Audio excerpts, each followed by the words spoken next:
Welcome to another episode of the Aging Well podcast, where we explore the keys to living a vibrant and fulfilling life as we age.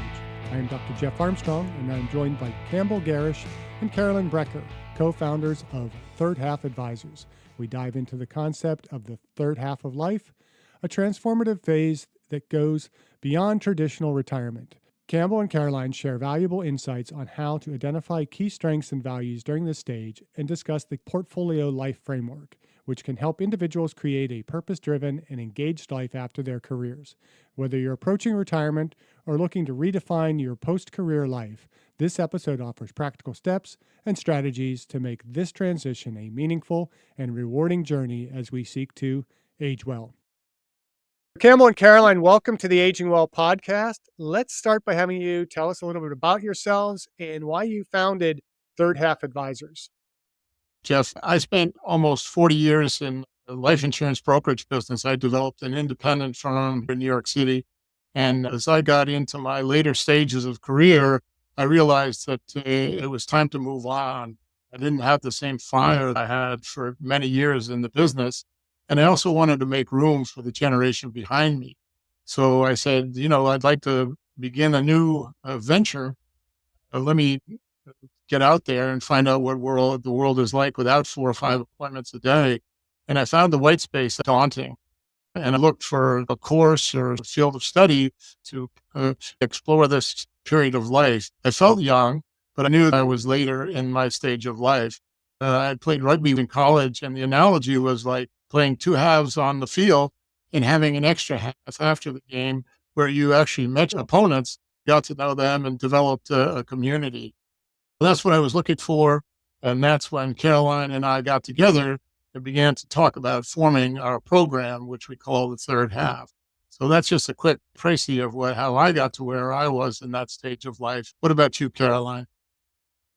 So also financial service background. I spent 30 years in finance on the institutional and private banking side and had a wonderful career. But as I was winding down, Campbell and I, who had worked together for a couple of client matters, were looking around, as Campbell aptly said, and noticed that our peers, spouses, colleagues were really struggling with the what's next. They were wanting to wind down their career, but there didn't seem to be a lot of resources that were guiding them to what to do. We have spent our careers with lots of resources and advice and counseling that's abundant when you're in your career, but in the twilight, it becomes crickets. We worked together with another executive coach who had actually worked closely with Campbell in his transition, and we spent several years devising and stress testing with a number of our participants this curriculum that we are really proud of. And I think helps people understand and take a pause on who they are in the current situation and how they want to build what we fondly call their internal resume or later in life. Yeah, I appreciate this. It fits very well with what we talk about on the Aging Well podcast. We do talk a lot about conscious aging and some of those different factors, but this kind of planning into retirement and what you can do post-retirement, more with the purpose-filled retirement. Can you walk us through the concept of a third half of life, and how does this differ from the traditional retirement that most people will engage in? I think the people have this vision, Jeff, of a golden retirement, sailing, kayaking, and playing golf. And in reality, people find it much more difficult than what's portrayed on television. They feel unmoored, not connected to the community they were part of for so many years. They can get lost and they can get depressed in finding purpose and meaning in this stage of life. So we've tried to break it down into 3 elements. One is time. How are you going to spend your time? You're no longer on the clock, but the time is not as fulsome as it once was. Now you have a shorter amount of time, and you have to say, how am I going to use those precious moments intelligently? The other is identity. And as Caroline pointed out, many of us have identified ourselves with our careers. So if someone asks you what you do, you tell them what you did, not what you're doing. And so that's a tremendous change in mindset. The final thing is place. If you don't have your office to go to, what is your place? What is your community? Who are you going to relate to? Who are you going to share ideas with?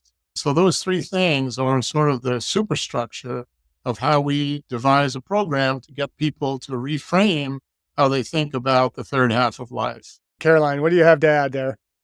I was just going to say, particularly in the time element, and you were asking how was what we're talking about different than traditional retirement. And so we look at this type of robust transition more in the portfolio life lens, meaning your life now is composed of a number of different themes, not just work and not work, but really building out what we think of as six aspects of the portfolio life, thinking about, your financial well-being, but also learning.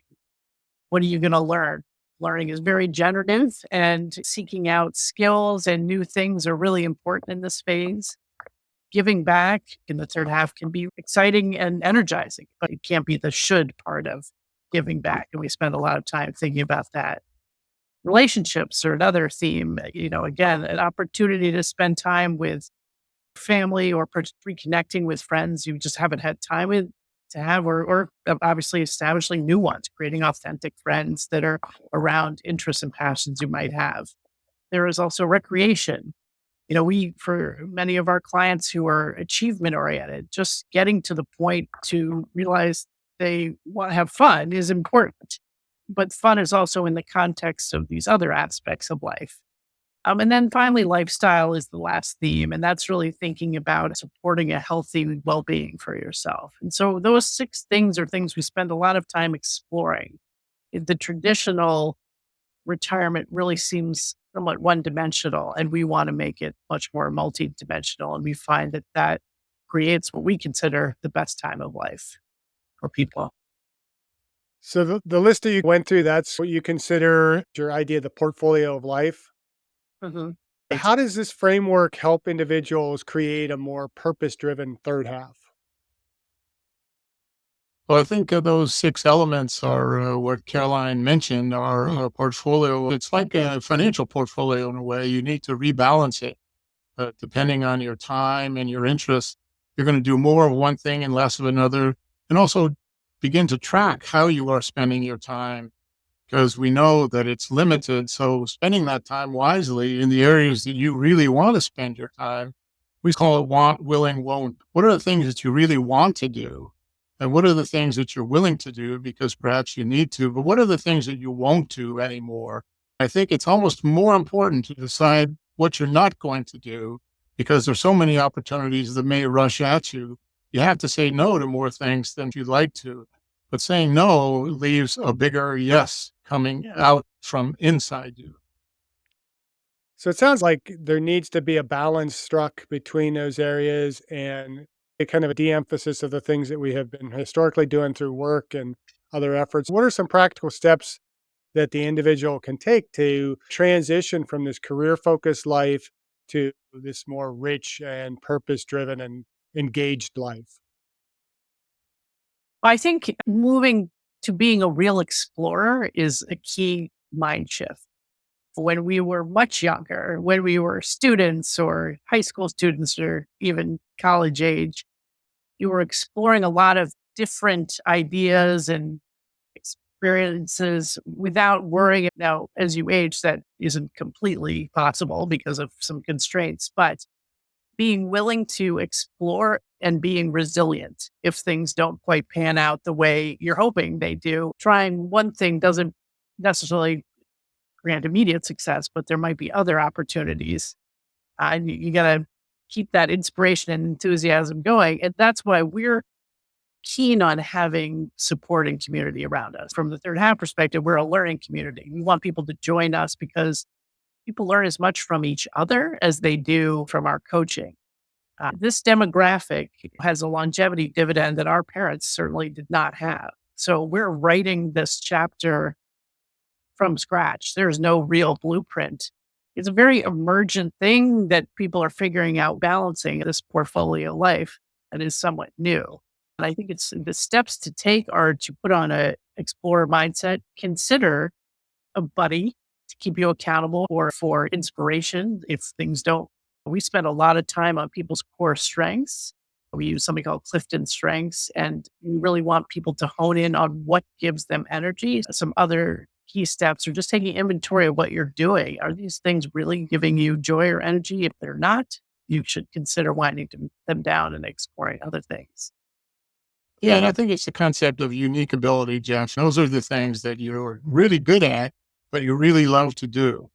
There may be things that you were really good at, but you didn't love to do while you were working. What we're trying to say to people is now you can work on projects and ideas that bring you energy. And we can get rid of the ones that don't bring you energy anymore because we don't have time for them. So let's focus on the people. Let's focus on the relationships. Let's focus on the projects that bring you energy so you can have a joyful third half. It seems like on this podcast, we talk a lot about the 4 stages or ages of life. You have the first age, which is that age of dependency. It's generally through high school, maybe college, depending on the individual, where you're able to explore and do more of the things that you want to do, you're more passionate about. Then we get into that second age where we start getting more and more bound by our careers, our families, and the things that start to pull us away from that exploration. And then third age is the age of retirement, where we have this freedom now to use the resources that we have built up over the years. We're free to explore some of these different aspects of life again. If we're aging well, we're minimizing that fourth age to the point where it's the shortest, if not lined up completely, where it's almost minutes as opposed to days or months or years that we are in that age of decline or decrepitude. We almost have to relearn to free ourselves up to be explorers again and dive into the passions that we had as a kid. I know as a kid, I remember, just lying on the carpet floor in my friend Chance's house, drawing cartoons and those types of things. And I got good at some of that stuff, not as good as Chance.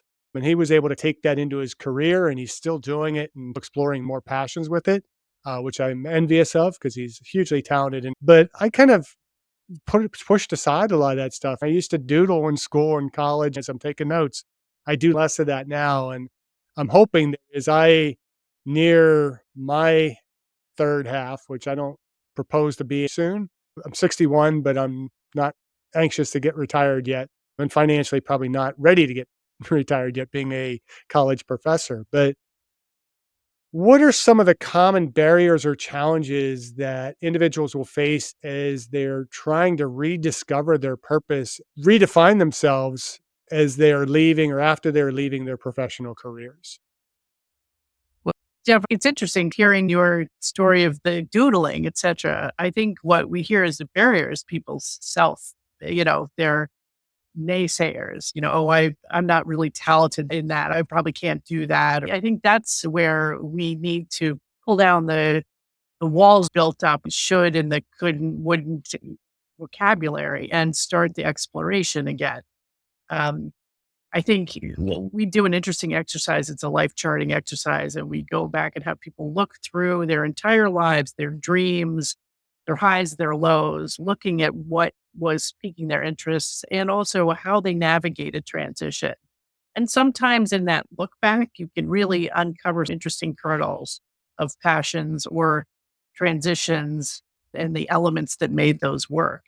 And so we've had clients who have gone on to pursue completely different things, be it artistic reckoning, book writing, spiritual journeys, all sorts of interesting things based on a kernel of things that were joyful to them. So the barrier is really one's own gremlins that say, I can't do that.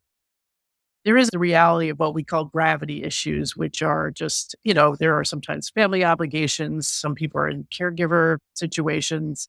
So there are constraints, and we definitely recognize that. But within that, we think there is lots of room for exploration. Campbell. Yeah, I think one of the good topics that my original coach said, there's the difference between being and doing. And you're so used to doing, you need to spend some time being.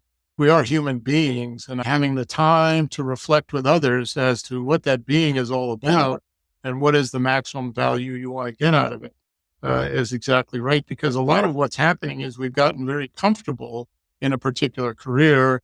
And now we have to swim against the tide a little bit. There are saboteurs, as Caroline said, whispering in your ear, you can't do that. Try something else. And getting over those hurdles that can really be challenging. But I think, getting out of that comfort zone, finding a place where some things that really motivated you at a different point in life that you might pick up again. I'll give you a good example, Jeff, just quickly. A friend of mine, in fact, a rugby player, a friend of mine from college, had a wonderful career as an engineer. And he was always interested in playing the guitar and the banjo.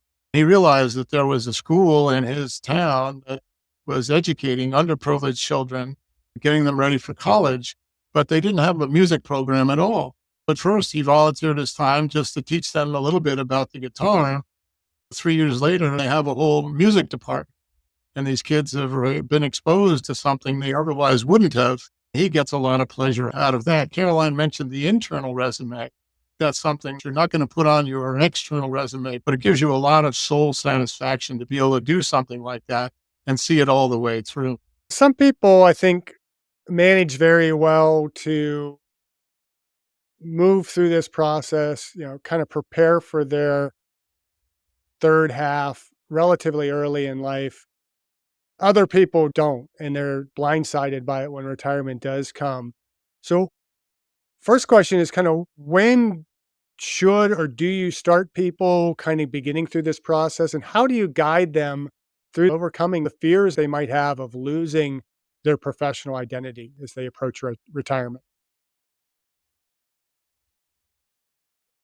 Campbell, would you like to take a crack at Yeah, it? no, that's a really good question because it's natural to be somewhat fearful about the future because you can't see what it's going to look like. But I think most of the people that we're dealing with are 55 and over, Jeff. Many of them have flunked retirement and have not done very well and are coming around again and saying, how can I reframe this? How can I do it differently this time around? But you should start planning for your third half earlier on, because if it comes upon you all of a sudden, whether it's unexpected or planned for, it's much better if you've planned for it. Having a planful mind is going to put you in a much better position. Having a new community, new groups of friends, new interests, all of those things have to be developed before you get to that point in time where all of a sudden the door opens and you're not sure what's on the other side. In your experience, what are some of the emotional or psychological hurdles that people encounter as they're going through this transition, and how do you go about addressing these?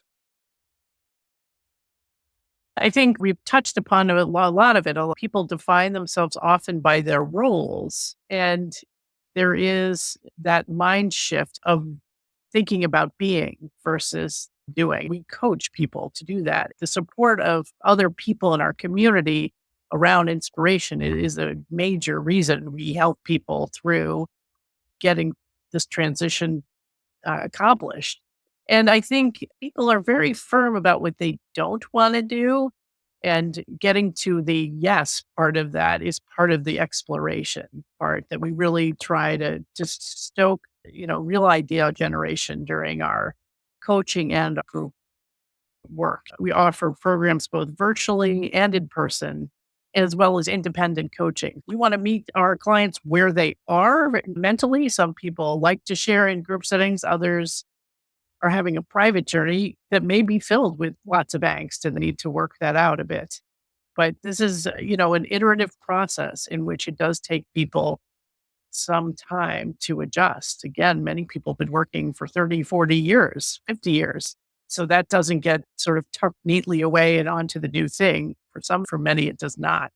Really moving into that exploration mind shift is relearning, and we help people relearn some skills and buoy them as they try different things. I think your program talks a lot about physical health, Jeff, and I think that's really important.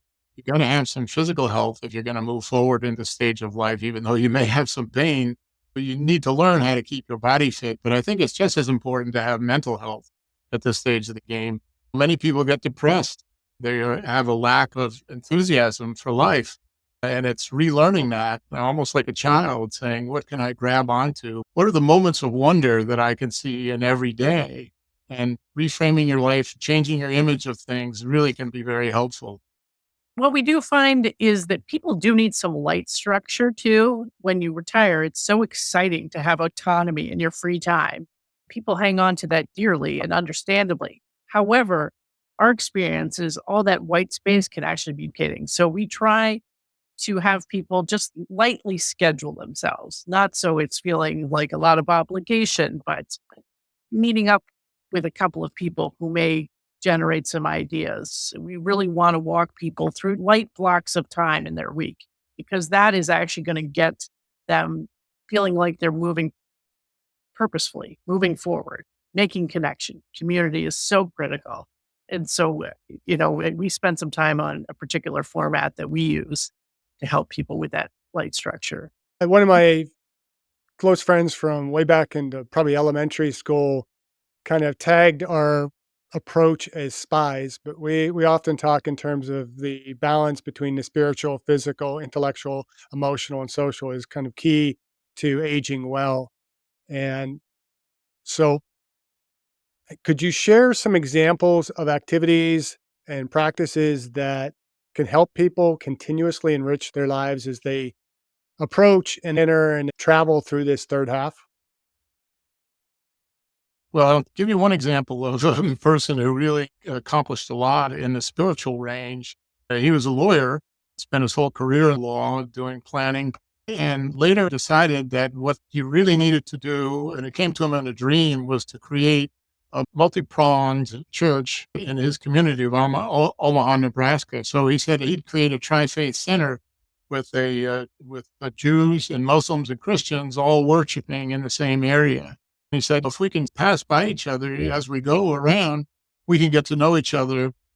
I know it will really change the attitude of people have in versus different religions. So he created the Tri-Faith Center in Omaha. It's the only one I know of in the United States, and it's working beautifully. That's a big dream, and it took a lot to fulfill it. But there are little things that people can do along those lines to make their lives better.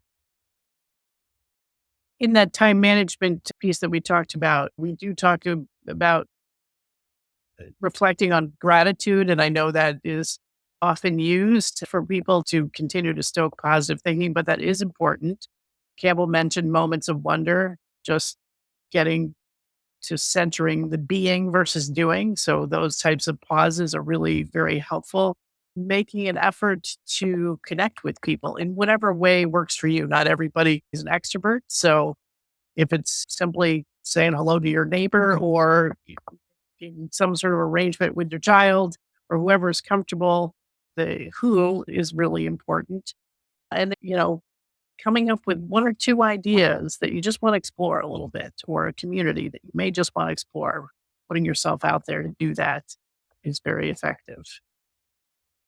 Yeah, we're on a soapbox on this podcast to change the spelling of gratitude to have two T's in the middle to reflect an attitude of gratitude. So, someone coming into your program, walk us through the process, how that would, for the person who's coming to you and saying, hey, I'm approaching retirement, I need help figuring out what's going to be my third half. Well, our fundamentals is called the Clifton Strengths Finder, is put out by the Gallup organization. And it's meant to identify out of 34 strengths, what are your 10 key strengths?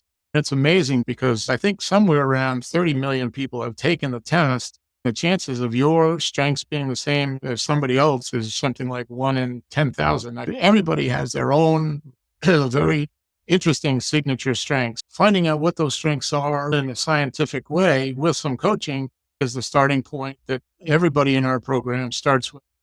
We go from there into looking into values.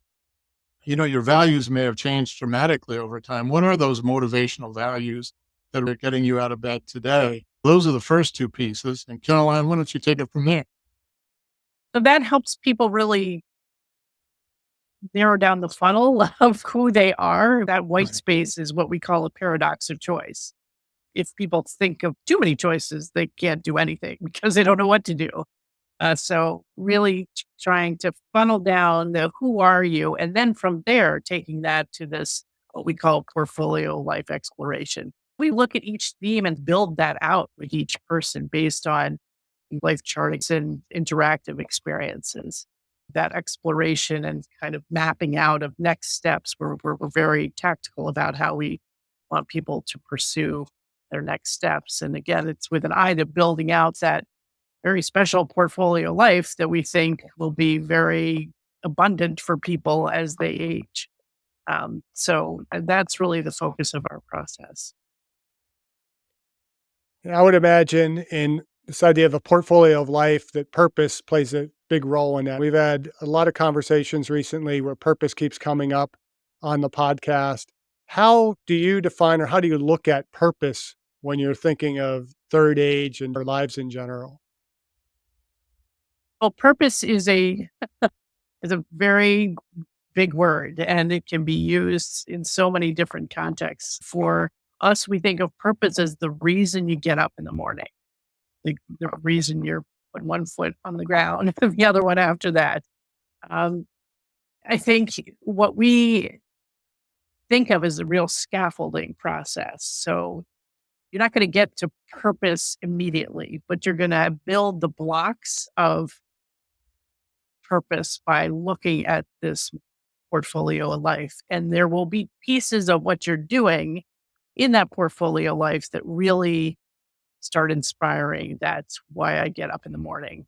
And there are goals and inspirations within pockets of those themes that we really want to build for people. So it doesn't necessarily mean that somebody has one purpose.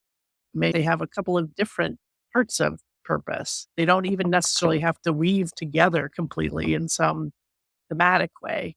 The portfolio life is a great expression of how people can build those blocks of a purpose ultimately.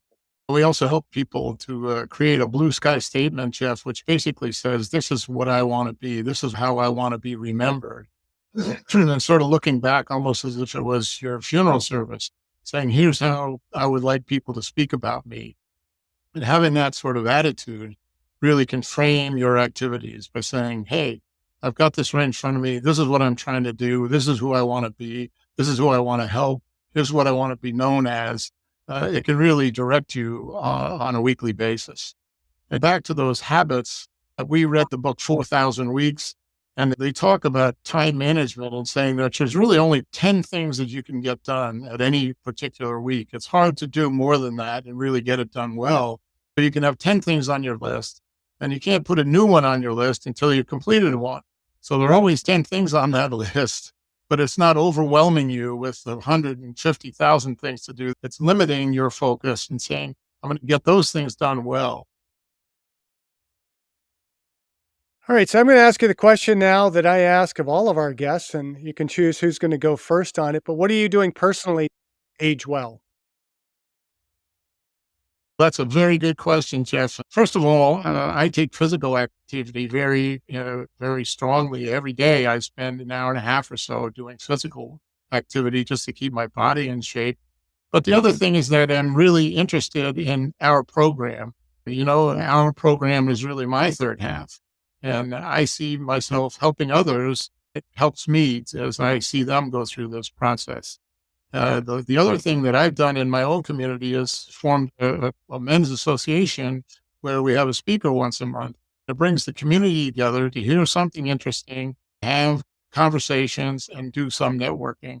Those are a couple things that I'm doing that keeps me young, hopefully, and vital. I also have 4 grandchildren, which take up a lot of my time. I love to spend time with them because I'm always learning from them. So those are a few things that I'm doing. How about you, Carolyn? I just had a wonderful hour and 45-minute walk in a rural area that we have moved to. And it was a great way to start the day. And I'm dedicated to physical exercise as well. That's critical. And the third half has been just a wonderful community for us, both in what hopefully we're contributing to other people, but for us personally. And it has also been a great 5-year R&D project. We're learning so much about our demographic and the opportunities they face. I too have a wonderful family that I enjoy immensely, as well as a great community of friends. Something, when I was working very intensely in finance, I didn't have as much time for. So I too am really learning, walking the walk on the portfolio life that we teach. It's been wonderful. What advice do you have for those who struggle with maintaining a sense of purpose and connection over time? I think reaching out to a community, this is very hard to do in isolation. That's why we really enjoy teaching in group settings. We find clients are a continuous conversation. We don't just coach them and then they disappear. We find that it may be uh, quite a journey over years that we talk with people. There's nothing static about aging.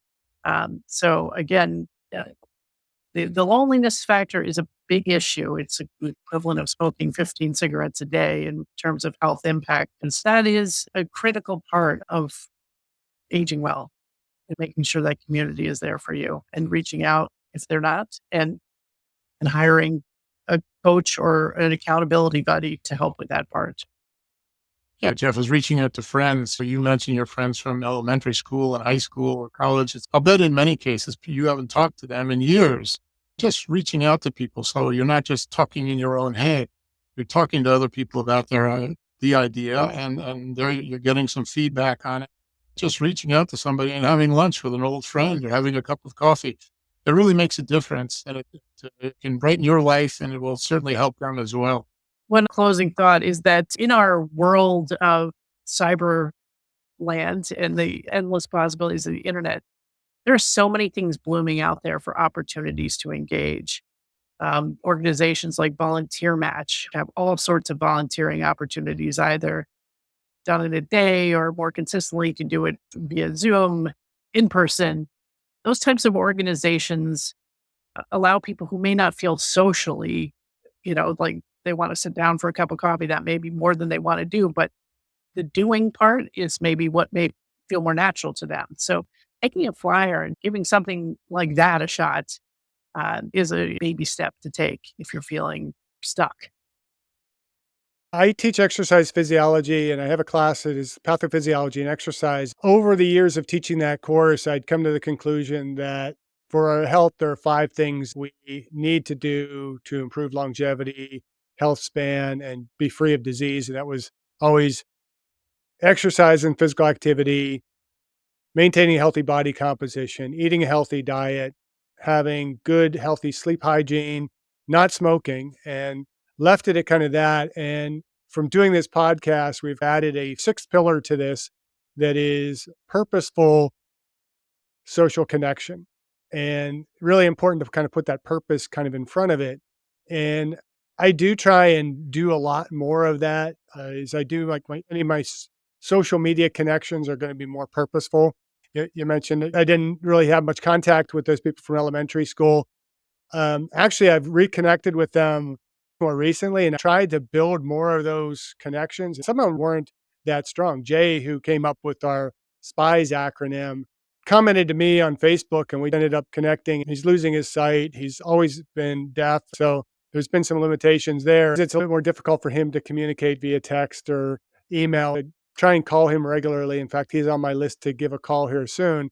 And we've already connected that way. Chance is somebody who moved out in middle school, maybe early high school. I hadn't seen him in years and learned that he's not too far from us, just north of us in Tri-Cities in Washington. And we had the opportunity, I think it was about a year or so ago, to stop by and visit and catch up with him. And I do find it important that, we try and look at those people who we haven't seen in a while and maintain some level of connection with them. Technology is good and bad. The good side is it's enabling us to keep connected with people. Whereas about a decade or so ago, if you lose somebody's phone number, that's it. You don't keep any contact with them unless you run into somebody and they say, hey, yeah, I saw so-and-so. Oh yeah, you got their number. I want to contact them, or I've been thinking about them, and trying to be very purposeful in terms of maintaining those social connections. So is there anything we've missed in this conversation that you want to share with our viewers and listeners? I think we've covered a lot of ground. Campbell, do you have some? No, I think you and I were talking about the exercise part, Jeff. I think we've overlooked that in our program. We're focused on the spiritual, the mental, the purposeful. But over the next year or so, we hope to add a whole element of wellness and healthiness to that dimension, maybe a 7th portion of our portfolio of activities. But it's been a lot of fun talking to you, and I want to know more about your programs. I tend to promote what I call well-centered fitness, where we're trying to bring all those 5 dimensions to a more central point, and we're always getting better at them. We're never getting perfect. There's not a, perfect right on, I'm well-centered right now, because always something is a little out of balance. And it's always the more we grow in an area, the more we can still get better in that area. And so that kind of encompasses that SPIES mentality, the spiritual, physical, intellectual, emotional, and social, trying to keep those in balance as we continue to move forward. And it's very easy for any of us, I mean, being an exercise physiologist, to overemphasize the physical side and neglect the spiritual, intellectual, social, or emotional side. And so everybody is going to be somewhat out of balance as they come out of that second half of life, right? You're working as a lawyer, that's been your focus, or a doctor putting so much time into treating people, neglects themselves, their family, or some of the passions that they had as a child. How do we recapture some of that joy and passion and exploration of childhood that's going to bring us back into a more balanced situation? So I love what you all are doing. And I think it's a great concept. And I appreciate that, you're looking at it as a concept that you are growing and building as you go and as you see need in the communities that are out there. Keep growing in that area. I think this has been a very informative discussion. How can our listeners and viewers learn more about Third Half Advisors? How can they connect with you? Is there a website? Is there social media? Yeah, we have a very well done website, if I do say so myself. It's thirdhalfadvisors.com. And you can reach me at Campbell at Third Half Advisors or Caroline at thirdhalfadvisors.com. We're happy to interact with anybody out there, tell you more about what we're doing. One thing you can learn about on our website is what we call lift seekers. These are people who are talking about something pertinent to this topic. We have that about once a month. Our speakers are on the website. Many of them are recorded, but we're going to have a lot more coming up. And that adds a little element of extra interest to our program. So it's thirdhalfadvisors.com. Check out our website, and we'd love to hear from you. Campbell and Caroline, thank you so much for your time and expertise today. I'm sure you have inspired our listeners and viewers to be purposeful in their retirement planning. Keep guiding people into their third half and keep aging well. Thank you, Jeff. Sure. Well yourself. Thank Bye-bye, you. Jeff. Thank you for listening. I hope you benefited from today's podcast. And until next time, keep aging well.